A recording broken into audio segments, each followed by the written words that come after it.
नमस्कार मित्रांनो, स्वागत आहे आपला आमच्या आजच्या व्हिडिओमध्ये। आजच्या व्हिडिओमध्ये आपण बघणार आहोत आपण कशाप्रमाणे आपली इन्कम सर्टिफिकेट स्वतःच काढू शकता त्याच्याबद्दल।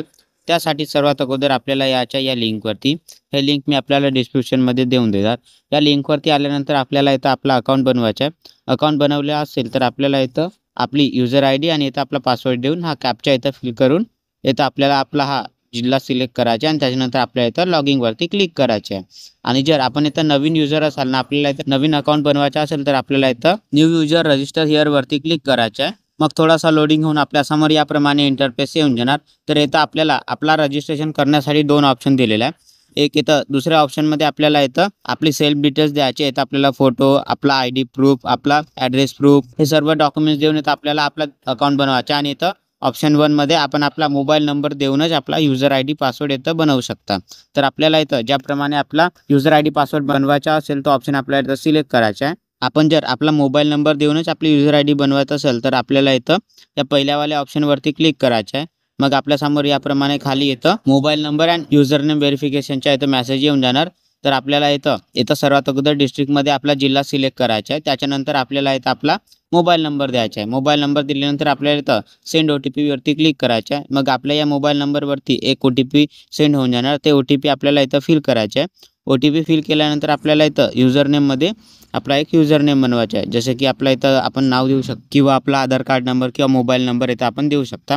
इथं आपला यूजर नेम दिल्यानंतर आपल्याला इथं खाली चेक यूजर नेम अवेलेबिलिटीचा ऑप्शन दिलेला आहे। तर आपल्याला इथं क्लिक करायचं आहे। त्याच्यानंतर हा जो यूजर नेम आपण इथं दिला आहे तो आपण यूज करू शकत असाल तर इथं आपल्याला you can use this user नेमचा इथं ऑप्शन येऊन जाणार। आणि जर आपल्याला याप्रमाणे you can use user Nemcha option नाही आला तर आपल्याला इथं आपला आणखी दुसरा यूजर नेम बनवायचा आहे आणि आपल्याला इथं चेक करायचं आहे। यूजर नेम दिल्यानंतर आपल्याला इथं खाली आपल्याला आपला पासवर्ड बनवायचा आहे। आपल्याला इथं पासवर्ड बनवण्यासाठी काही इन्स्ट्रक्शन दिलेले आहेत। इथं आपल्या या पासवर्डमध्ये आपल्याला 0 ते 9 मधून इथं कोणता पण आपला एक अंक ठेवायचा आहे। त्याच्यानंतर आपल्याला कोणता पण एक लोअर केस ठेवायचा आहे आणि त्याच्यानंतर अप्पर केस अल्फाबेट ठेवायचा आणि त्याच्यानंतर इथं एक कोणता पण इथून स्पेशल कॅरेक्टर ठेवायचा आहे। आणि याची लेंथ आपली कम से कम 7 कॅरेक्टर ते जास्तीत जास्त 20 कॅरेक्टरच्या अंदर आपल्याला इथं ठेवायचं आहे। जसे की इथं एक्झाम्पलमध्ये दिलेला आहे citizen@123 याप्रमाणे आपल्याला एक आपला पासवर्ड बनवायचा आहे। तो पासवर्ड आपल्याला इथं पासवर्डमध्ये टाईप करायचा आणि तोच पासवर्ड इथं आपल्याला कन्फर्ममध्ये आणखी टाईप करायचा आहे। त्याच्यानंतर इथं आपल्याला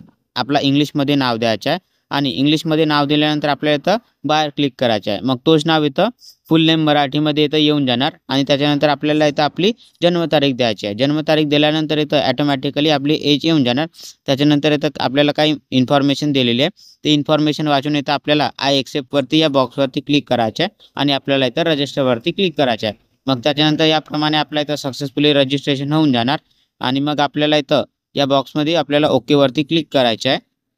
ओकेवरती क्लिक केल्यानंतर थोडासा लोडिंग होऊन आपण इथं आपल्या होमपेजवरती येऊन जाणार। त्याच्यानंतर आपल्याला इथं आपल्या यूजर आयडी द्यायची आहे आणि इथं आपल्याला आपला पासवर्ड द्यायचा आहे आणि हा कॅप्चा आपल्याला इथं फिल करायचा आहे। कॅप्चा दिल्यानंतर आपल्याला इथून आपला जिल्हा सिलेक्ट करायचा आणि त्याच्यानंतर आपल्याला इथं लॉगिंगवरती क्लिक करायचं आहे। मग इथं थोडासा लोडिंग होऊन आपण सक्सेसफुली लॉगिंग होऊन जाणार। त्याच्यानंतर आपल्याला इथं या लाईनीला खाली स्क्रोल करायचं आणि आपल्याला इथं शोधायचं आहे रेव्हेन्यू डिपार्टमेंट। रेव्हेन्यू डिपार्टमेंटवरती मग त्याच्यानंतर आपल्याला इथं क्लिक करायचं आहे। क्लिक केल्यानंतर आपल्यासमोर याप्रमाणे मग ऑप्शन्स येऊन जाणार। तर आपल्याला इथं सब डिपार्टमेंटमधून इथं आपल्याला सिलेक्टवरती क्लिक करून इथं आपल्याला रेव्हेन्यू सर्व्हिसेसवरती क्लिक करायचं आहे आणि मग त्याच्यानंतर आपल्यासमोर याप्रमाणे आणखी ऑप्शन्स येऊन जाणार। तर आपल्याला इथं हा इन्कम सर्टिफिकेटवरती क्लिक करायचं आहे आणि त्याच्यानंतर आपल्याला इथं प्रोसीडवरती क्लिक करायचं आहे। मग आपल्यासमोर याप्रमाणे इंटरफेस येऊन जाणार। तर आपल्याला इथं या सर्व्हिस लिस्टवरती क्लिक करायचं आहे। मग आपल्यासमोर आणखी याप्रमाणे हे ऑप्शन्स येऊन जाणार। तर इथं आपल्याला आणखी इथं इन्कम सर्टिफिकेटवरती क्लिक करायचं आहे। मग नेक्स्ट पेजवरती आपल्याला आपली हे इन्कम सर्टिफिकेट काढण्यासाठी आपल्याला कोणकोणते डॉक्युमेंट्स लागणार तर त्याची काही इथं इन्फॉर्मेशन आलेली आहे। आपल्याला जर हे इन्फॉर्मेशन पाहायची असेल तर आपण इथं पाहू शकता। त्याच्यानंतर आपल्याला इथं खाली स्क्रोल करायचं आणि इथं आपल्याला इथं कंटिन्यूवरती क्लिक करायचं आहे आणि त्याच्यानंतर आपण इथं नेक्स्ट पेजवरती येऊन जाणार आणि या पेजपासून आपल्याला आपला फॉर्म भरण्याची सुरुवात करायची आहे।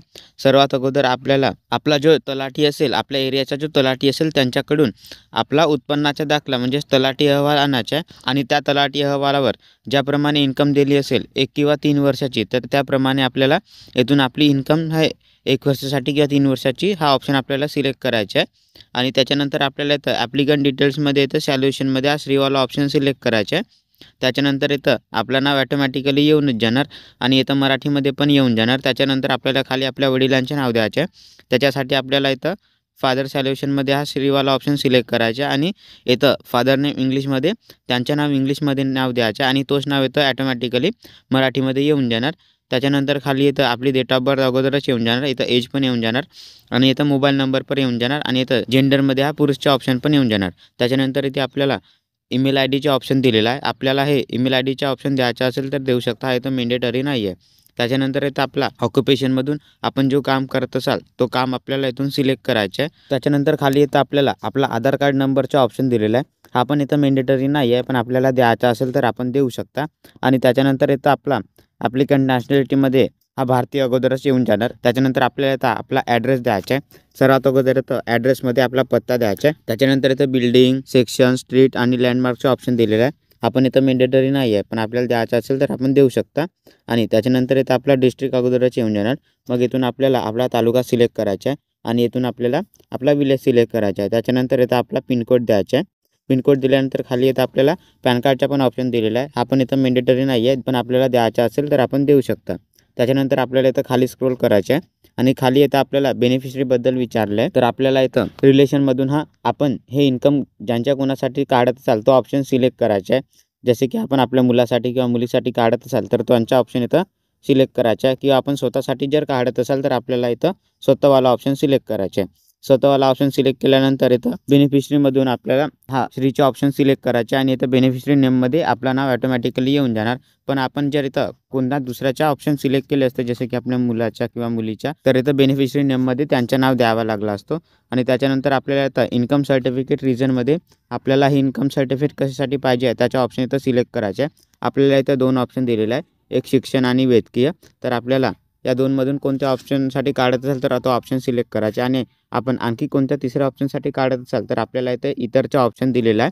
तर आपल्याला इतरवरती क्लिक करून इथं आपल्याला त्याचा reason for Y income certificate required म्हणून इथं आपल्याला त्याचा रिझन द्यायचा आहे। रिझन दिल्यानंतर आपल्याला इथं खाली स्क्रोल करायचा आणि इथं अदर सोर्स ऑफ इन्कममध्ये आपल्याला आपल्या इन्कमची डिटेल्स द्यायची आहे।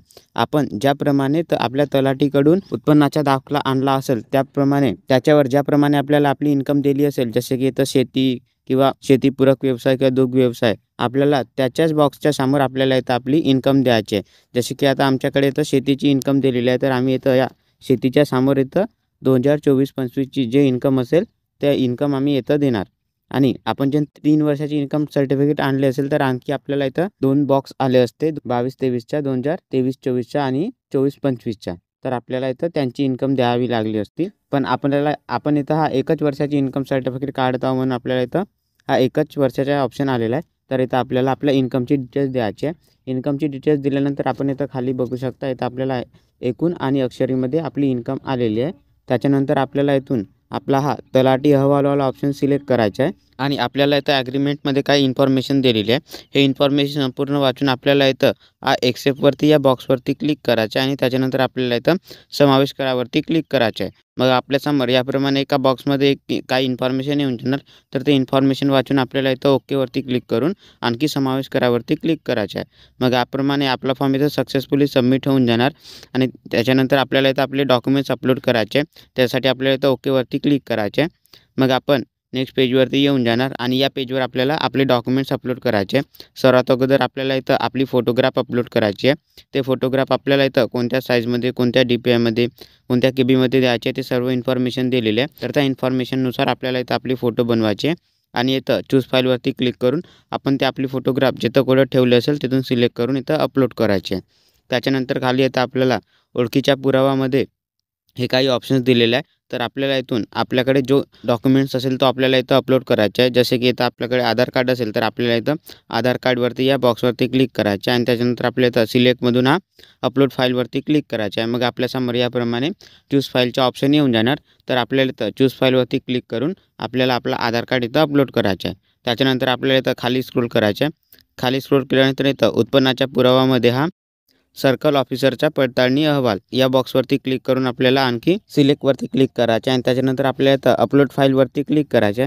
मग आपल्यासमोर याप्रमाणे इथं चूज फाईलचा ऑप्शन येऊन जाणार, तर आपल्याला इथं चूज फाईलवरती क्लिक करून इथं आपला तलाठी अहवाल इथं अपलोड करायचं आहे. त्याच्यानंतर खाली येतं आपल्याला अनिवार्य कागदपत्रामध्ये येतं इतरच्या ऑप्शनमध्ये आपल्याला आपला राशन कार्ड अपलोड करायचं आहे. त्याच्यासाठी आपल्याला येतं सिलेक्टवरती क्लिक करायचं आहे आणि त्याच्यानंतर आपल्याला येतं अपलोड फाईलवरती क्लिक करायचं आहे. मग इथं आपल्याला चूज फाईलवरती क्लिक करून आपण राशन कार्ड जिथं कुठं ठेवले असेल तो राशन कार्ड इथं अपलोड करायचं आहे. आणि त्याच्यानंतर आपल्याला इथं आपल्या या राशन कार्डचं नाव लिहायचं असेल तर आपण इथं त्या राशन कार्डचं नाव लिहू शकता.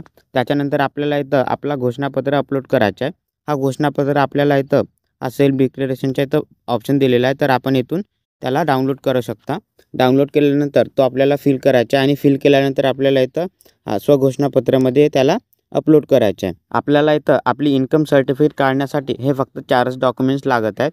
एक आपला तलाठी अहवाल, दुसरा आपला आधार कार्ड आणि तिसरा आपला इथं स्वघोषणापत्र आणि चौथा राशन कार्ड. या 4च डॉक्युमेंट्सवरून आपण इन्कम सर्टिफिकेट काढू शकता. हे 4 डॉक्युमेंट्स इथं अपलोड केल्यानंतर आपल्याला इथं खाली अपलोड डॉक्युमेंटचा ऑप्शन दिलेला आहे, तर आपल्याला इथं अपलोड डॉक्युमेंट्सवरती क्लिक करायचं आहे. मग त्याच्यानंतर आपल्यासमोर याप्रमाणे युअर डॉक्युमेंट सेव्ह सक्सेसफुलीचा इथं मेसेज येऊन जाणार आणि त्याच्यानंतर आपल्याला इथं आपला पेमेंट करायचं आहे. त्यासाठी आपल्याला इथं ओकेवरती क्लिक करायचं आहे. मग आपल्यासमोर याप्रमाणे आपल्या पेमेंटची काही इन्फॉर्मेशन येऊन जाणार आणि इथंच आपली ॲप्लिकेशन ID आणि आपला नाव आणि सर्व्हिस नेम पण येऊन जाणार. त्याच्यानंतर आपल्याला इथं कन्फर्मवरती क्लिक करायचं आहे. मग आपल्यासमोर इथं हे 4 ऑप्शन्स येऊन जाणार. इथं आपल्याला wallet, net banking, credit debit card आणि IMPSचा ऑप्शन आलेला आहे, तर आपल्याला इथं नेट बँकिंगवरती क्लिक करायचं आहे. मग आपल्यासमोर याप्रमाणे इथं पे GOB इंडिया ऑल बँकचा इथं ऑप्शन येऊन जाणार, तर इथं आपल्याला क्लिक करायचं आहे. मग आपल्यासमोर याप्रमाणे आपल्या पेमेंट डिटेलची काही इन्फॉर्मेशन येऊन जाणार. त्याच्यानंतर आपल्याला इथं प्रोसीड फॉर पेमेंटवरती क्लिक करायचं आहे. मग थोडासा लोडिंग होऊन आपल्यासमोर नेक्स्ट पेजवरती इथं पेमेंटचे काही ऑप्शन्स येऊन जाणार. इथं आपल्याला credit debit card, net banking, UPI, wallet आणि QR कोडचे ऑप्शन्स येऊन जाणार. तर आपल्याला ज्याप्रमाणे आपला पेमेंट करायचा असेल तो ऑप्शन इथं सिलेक्ट करून आपल्याला इथं आपला पेमेंट करून घ्यायचा आहे. पेमेंट केल्यानंतर आपल्यासमोर याप्रमाणे आपल्या पेमेंटची रिसिप्ट आणि आपल्या फॉर्म भरण्याची रिसिप्ट येऊन जाणार. आणि आपल्याला जर याची प्रिंट काढायची असेल तर आपल्याला इथं प्रिंटचा ऑप्शन दिलेला आहे, तर आपण इथं प्रिंटवरती क्लिक करून याची प्रिंट काढू शकता किंवा आपल्या मोबाईल, लॅपटॉप किंवा PCमध्ये याला सेव्ह करून पण ठेवू शकता. तर मित्रांनो, अशा प्रकारे आपण आपल्या इन्कम सर्टिफिकेटचा फॉर्म स्वतःच भरू शकता आणि आपली हे इन्कम सर्टिफिकेट 2 ते 3 दिवसामध्ये इथं आपली निघून जाणार. आणि आपल्याला जर हा व्हिडिओ आवडला असेल तर आमच्या व्हिडिओला लाईक आणि अशाच प्रमाणे व्हिडिओ पाहण्यासाठी आमच्या चॅनलला सबस्क्राईब करायला विसरू नका.